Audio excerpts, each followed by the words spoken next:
go out to Gladstone, Missouri, and talk to Lacey. What's up, Lacey? Hey, Dr. D. Thanks for taking my call. Of course. What up?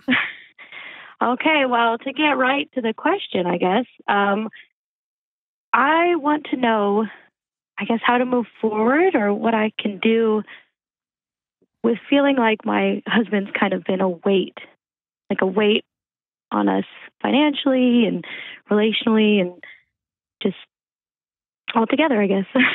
Wow. That's, no pun intended, that's heavy, right? Yeah.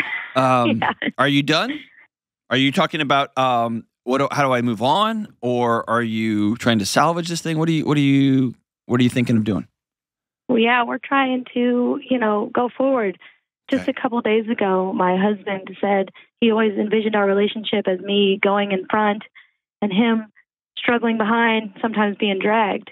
And yeah, I want to make progress and things, but I don't want to drag him. I want him to be with me. I want a partner.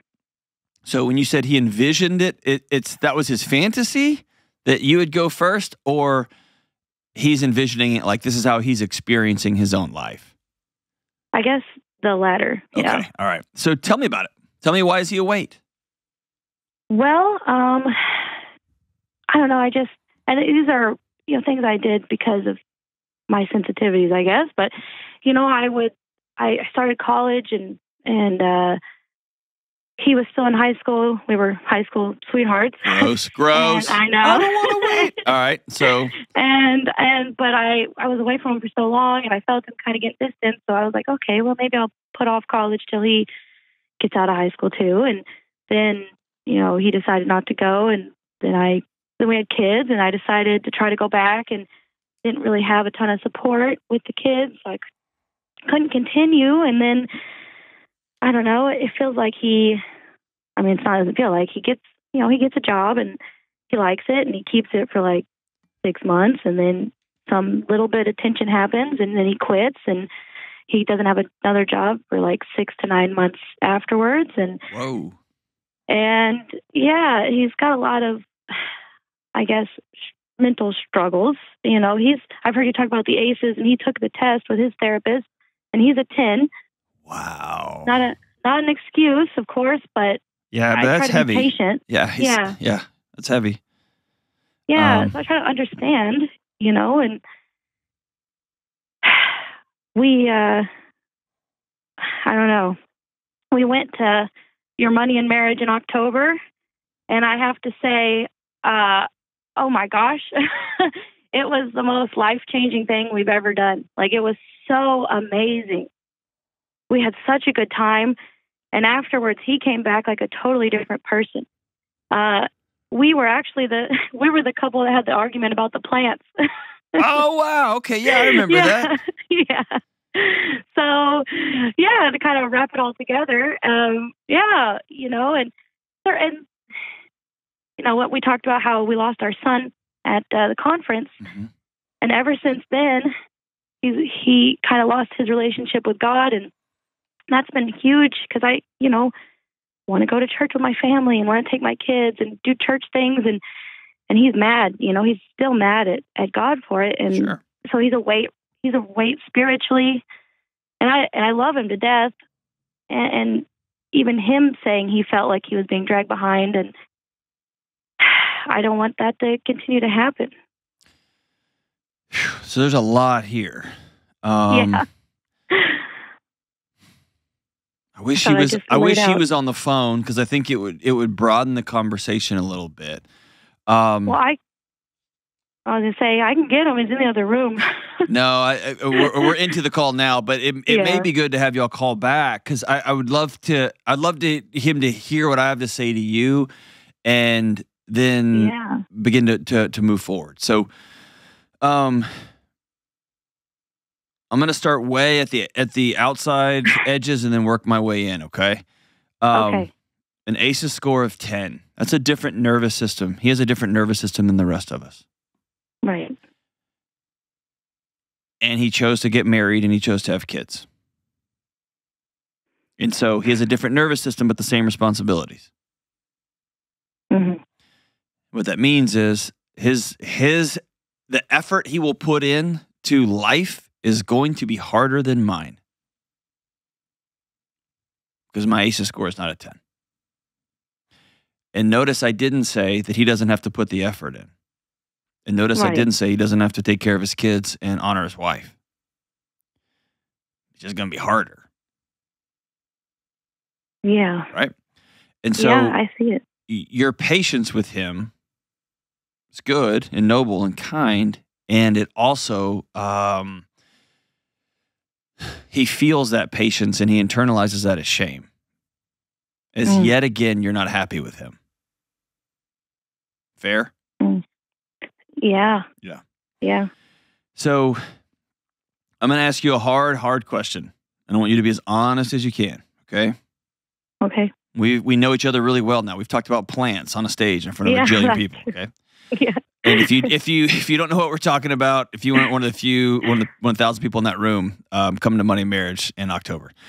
And it was a wild weekend. It was fun. Yeah, so, it was.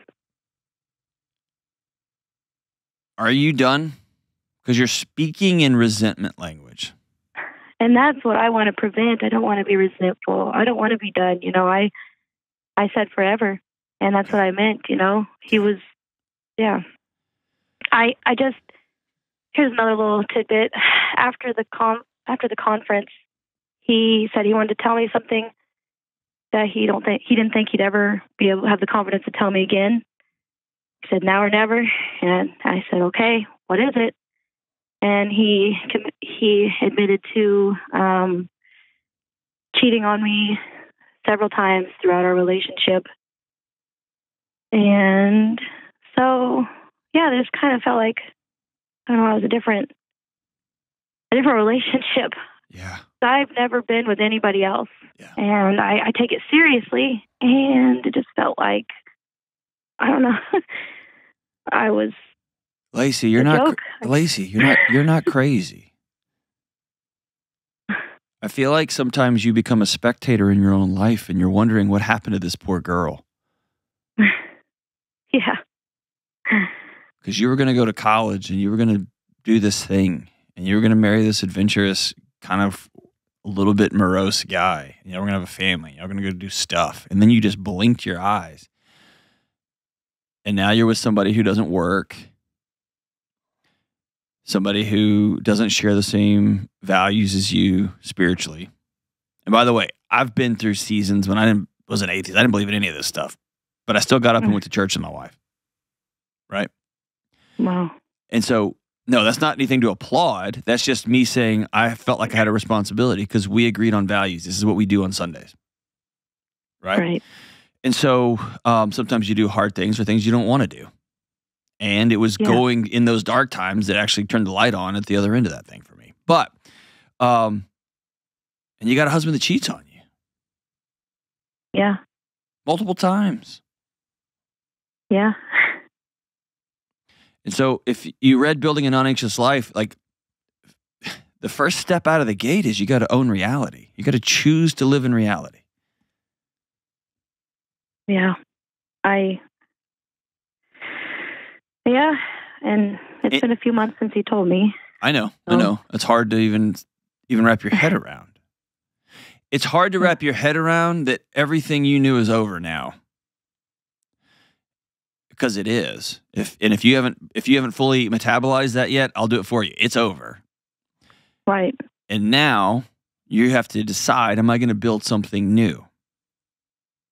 And so on the heels of I don't work but half a year or so-ish, and I don't like to do this, and when you're off working, making money, I'm just going to hook up with other people. And then he turns around and says, I feel like you're dragging me. That's victim language, yo. Yeah, and is he done? Is he out?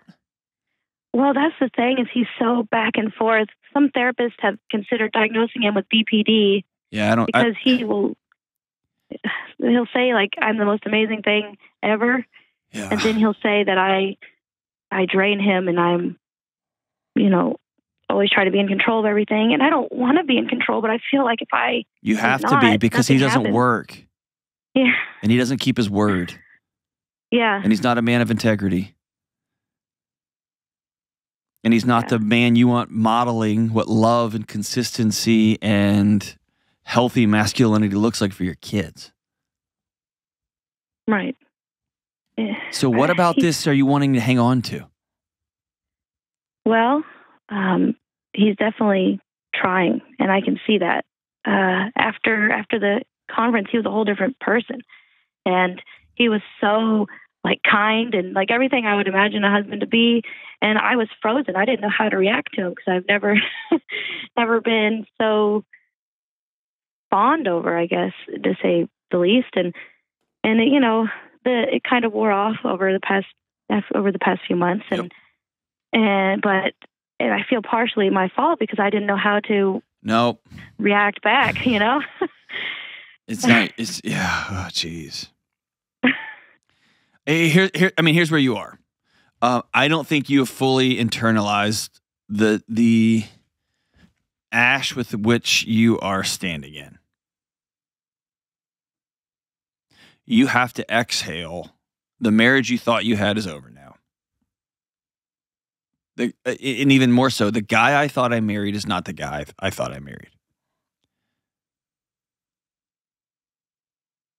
He's not. And so that doesn't mean your marriage is over. That means you're doing a new task.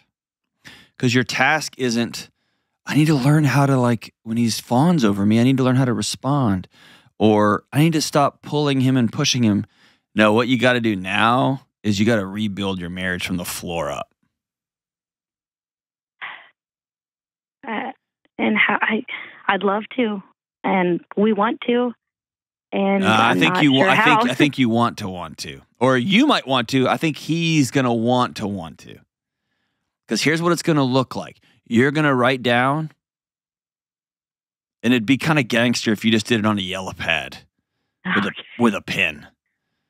You can do it in a nice journal or in a Word document or something, but it just feels extra gangster just to slide a yellow piece of paper across a Denny's table. But here's what has to be true. For me to re-engage and rebuild this marriage from the foundation up. Mm-hmm. Here's what must be true. Number one, you have to work 12 months out of the year. Period. You can't quit a job unless you have a job. Mm-hmm. You must have a job where there's insurance, where there's a retirement plan. Period. The days of playing and prancing around are over. Number two, if you cheat on me again, the marriage is over. Because I don't want to go to bed and sleep with my husband wondering what diseases he's passed along to me. Right. I don't want to go to work knowing he's not working because he got sad at his last job and who he's sleeping with. While I'm paying the bills of our home. We will get up on Sunday mornings and go to a house of worship. And you don't have to believe any of it. You don't have to sing along, but you're going to sit by my side. And on and on and on. Here's the thing. You get to pick. And if he says, I'm not doing that, then he is opting out of your marriage. And it sounds like he has tried to opt out on multiple occasions. Yeah. Yeah. And you're too stubborn to let him go. Let him go. I am stubborn. I don't like to give up. I know. And I applaud you for it. Yeah. And then he comes back. And I know. And everything's good, seems like. And I've seen, a lot of strides, a lot of things he wouldn't do in the past. Okay, have you given him a list? Have you been very clear? I don't think so. You haven't. I know you haven't. You've just been so happy at the scraps he leaves for you on the floor underneath his table. Yeah. And that has to end. You know why? Okay. How old are you, Lacey? 28. You're going to wake up and be 38 before you know it. And he'll have left you. And you'll be sitting there with 2 kids who have this as a model for what marriage and fatherhood looks like.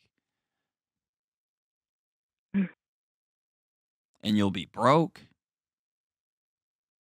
And you'll be wondering what happened to that bright-eyed, brilliant 18-year-old that was heading off to college.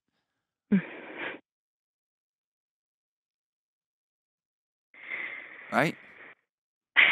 Yeah. That's what I'm scared of. I know. I'm telling you right now, I talk to a lot of 38-year-old yous. I'm just watching this play out in front of you.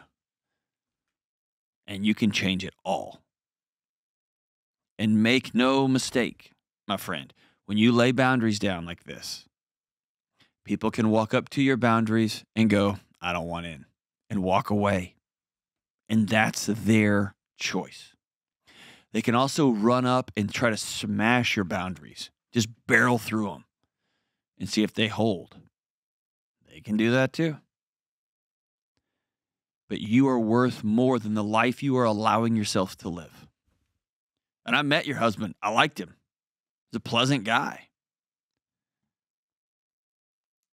The way he's choosing to live and treat you is not honorable, and it's not dignified. And if you were my sister, if you were my daughter, if you were one of my close friends, I would tell you to get real clear about what must be true for this marriage to be rebuilt. Otherwise, he is opting out, and it's time for us to live in that reality. And as I said earlier, man, I'm happy to talk to him if he wants to call in. Whew. I know you've got some tough choices to make ahead of you. Got to choose your heart. Staying in the same path is going to be hard. Getting real clear and real direct is going to be hard too. I hope you'll choose option 2.